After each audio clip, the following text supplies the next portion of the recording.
enjoy na to. Nandito tayo sa Pilipinas. Hindi lang yung puro tayo trabaho. At yung nagkakagulo yung mundo. Kitang-kita ko na yung aking noon. At nahiya pa ako dyan. Kapit lang kasi sobrang ano ng daan dito guys. Kung pagka kung lalakarin mo to, wala na. Hindi mo to kakayanin kasi pataas. At yung view is overview talaga siya. At nag-enjoy naman ako. At habang naglalakbay kami is nahiya pa ako dyan. So nakaipad lang ako para yung buho ko is hindi talaga siya mapunta sa aking mukha. Kasi pagka na lang din nagkakaibuan. Mga bukas-bukas. So medyo nag-enjoy naman ako. Hindi lang enjoy, nag-enjoy talaga. At enjoy ngayon, tomorrow is kawawa na. Kasi wala na tayong dato. So maghanap-hanap muna tayo ng kailangan natin gawin para lang masusuportahan ang ating mga kabigat. Mga bigat sa buhay.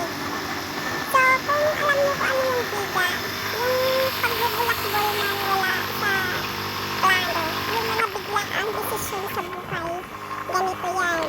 So kita yung ano ko dyan, kulangot. Ayan, at tingnan nyo naman at ito yung overview ng ating mga dinaanan. So sobrang refresh ng paligid, puro kahoy. Walang pollution, malayo sa pollution. At malayo din sa gulo, sobrang tahimik dito. Sinasabi ko nga na gusto ko ditong tumira, pero sabi ng nanay ko, wag. Kasi mapadali ang buhay mo dyan.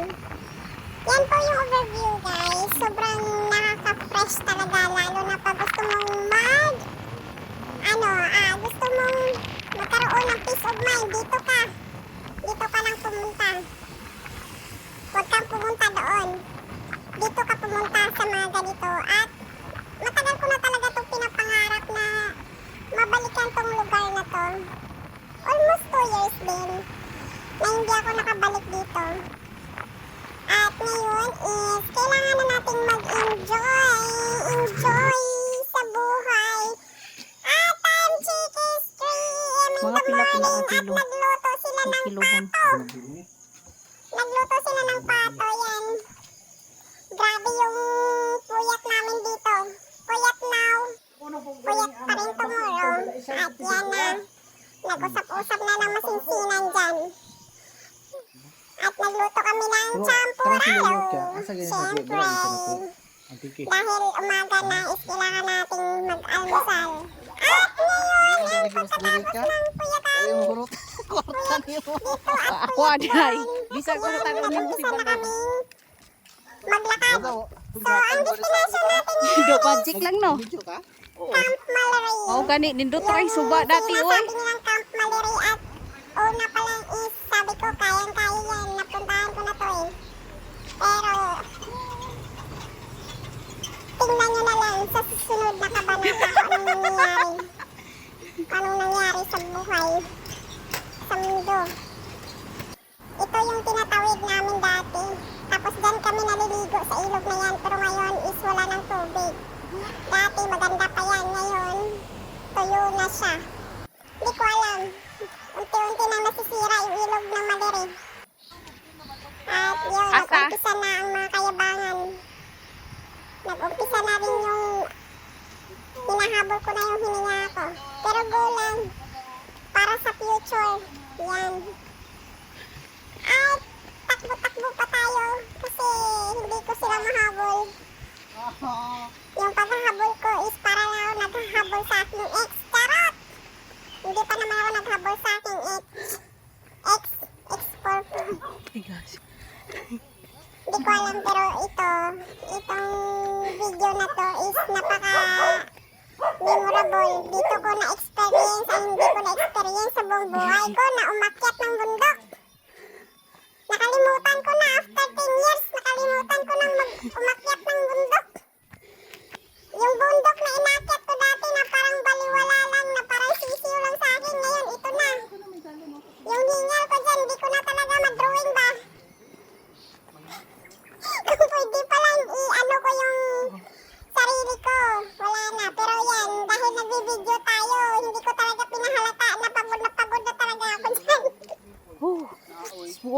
Pero grabe yung sinabihan ko yung kapatid ko, ipasa lahat ng Medyo video. pagahit ko kay Hindi man niya tungod sa akong kahangak kailangan yun na mayroon yung rest ang dapitan eh. wala talaga. Dili jud siya pwede nga dili mag-remembrance. Nandito sa Ito man daga na pag magpito. Nakakita sa pikas. Oh. Mas gusto dire. ang pira to. Ayan na yung ito. Papunta na to ng Camp Mallory. Sobrang deserve namin pumunta dito Oh, para makita tong Grabe, Camp Mallory. grabe. Pero yung isa kong Diba? kapatid dyan, Pag matagal uli-ali na ka ng tong problema. parang siya na tayo tong tinatawag na tour nila dito, tour guide. Kasi ilang beses itong nakabalik dito sa Camp Mallory. Wait lang, mangulangot lang ako. Ala oy murag nagproblema ko ini Yan, uli. tingnan niyo yan.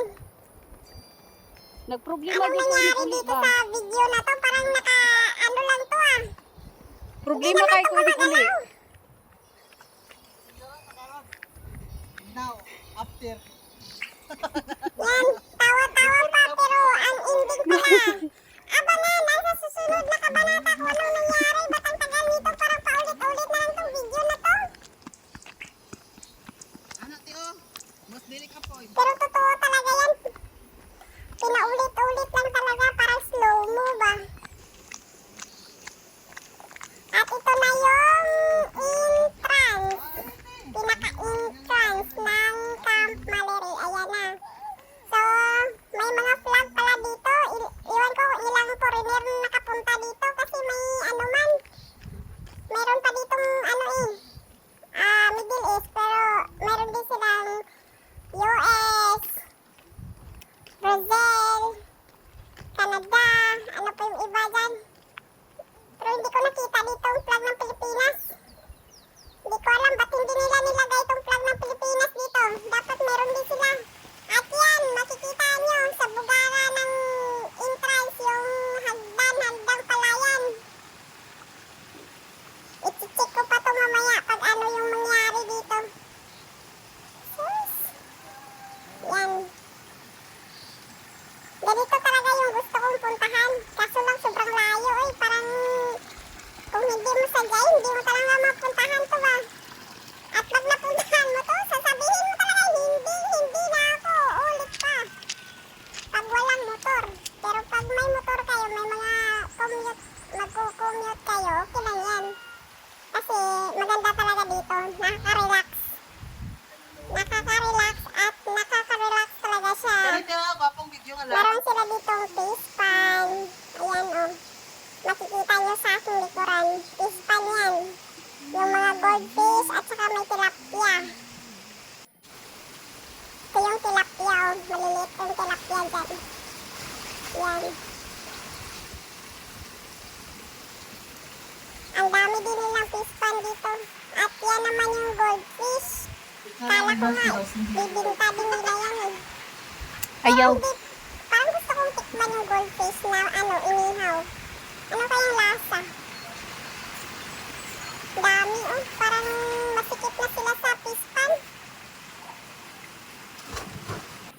At ito is wala na.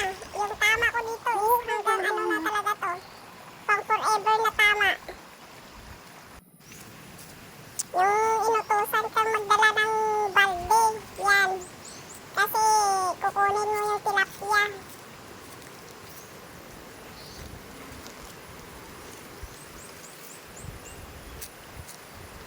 So, nag-enjoy naman ako. Kaso lang, may mga panahon talaga na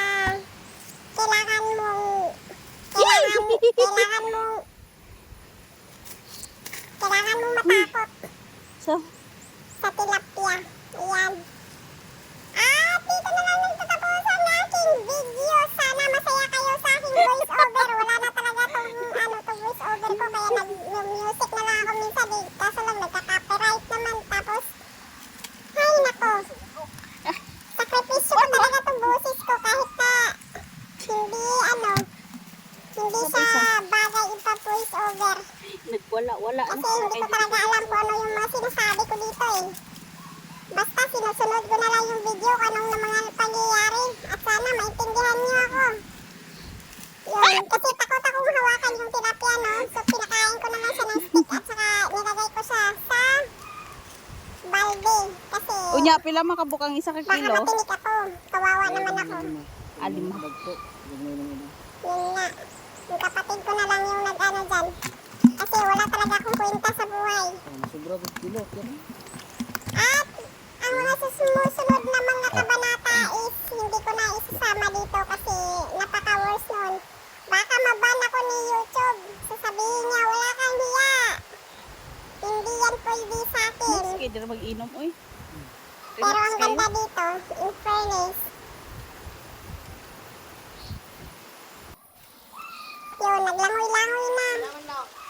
Pero ang tama ko niya, nasa ano na siya, nasa 85% na yung tama ko dyan. Oh, 65 te. Tama sa utak. Oh, 65. Abot lagi Yung 85% wala na. Aka na Pag naman. 100% wala na talaga, iba na yung ginawa. Tumatubo na tanan. Ayan, nag-enjoy muna ako dyan. In-enjoy Oh, ko gani. muna bago ako Hindi malubat. naman kay nakalit. Kasi nung nalubat ako, hindi ko na alam ng mga ano eh. Marami akong nakalimutan. Picture taking pa sana ako dyan sa tubig na yan. Kaso lang, wala na. Inawag ko yung photographer ko. Sabi niya, busy ako. Kaya ginanyan-ganyan ko na lang yung camera ko para naman may makita akong remembrance at maalala ko yung mga pangyayari. At least nakaabot ako dyan at malala yung mga remembrance sa akin. Ang Sinabi ganda! ko dyan, sabi ko, Chas. Di ba? This is private deserve ko to. resort. At deserve Here ko yun. in Malidi. Look at the view. Kung gusto nyong mag-relax, Diba? Ang sarap ng buhay. private resort. Saya-saya mo na. Bolol. So, Tapos, ito guys. pagkatapos nito, suka-suka mo na.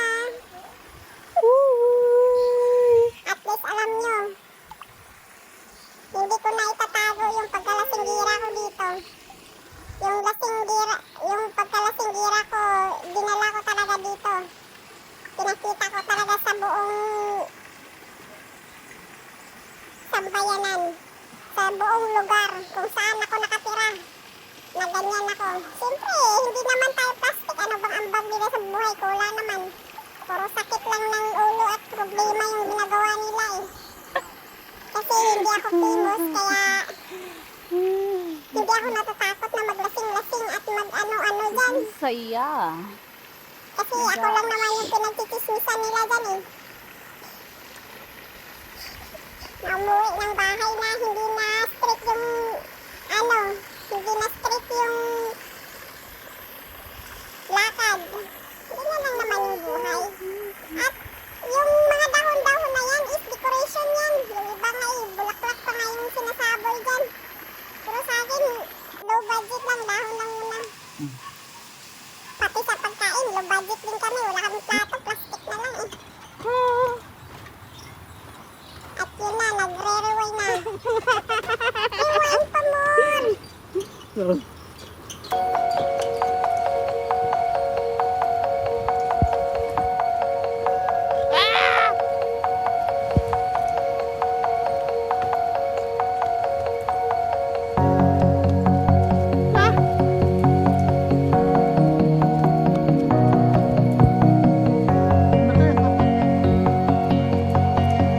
Welcome to Camp Malini. Hindi na dito Pilipinas.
dong.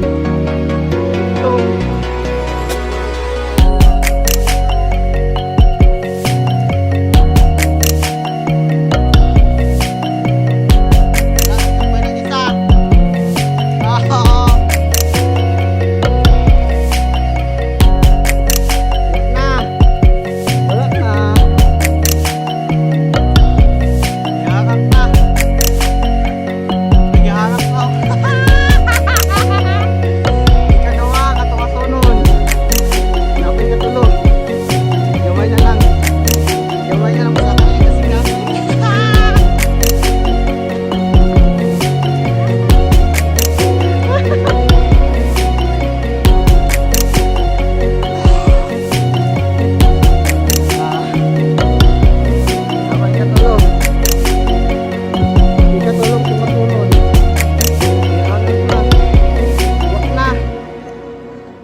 Katulong at tumutunon. Wah.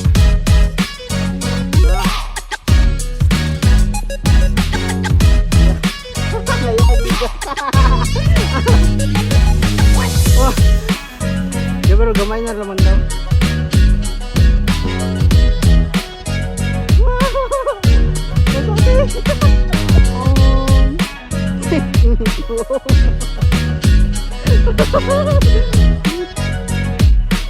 Kalima.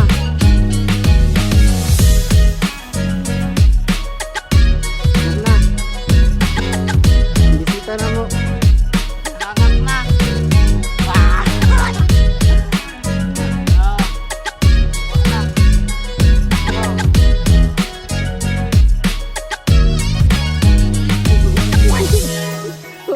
Wah.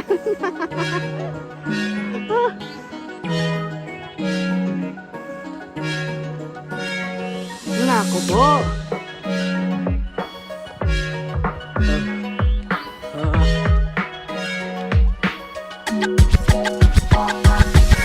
Surrender na siya. Stop na daw. Stop na.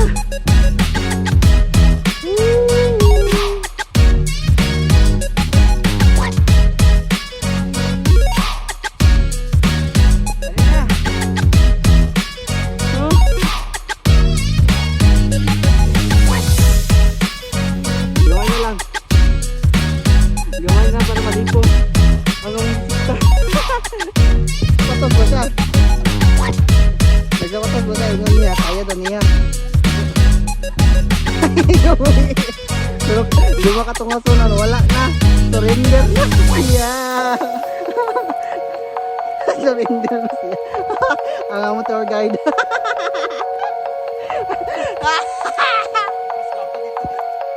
Short video. Ingon niya, kaya daw niya, kay Bodo na nandan daw niya ni. Puro lima ka tumusunod, surrender, may nyawa na.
diri sa pikas.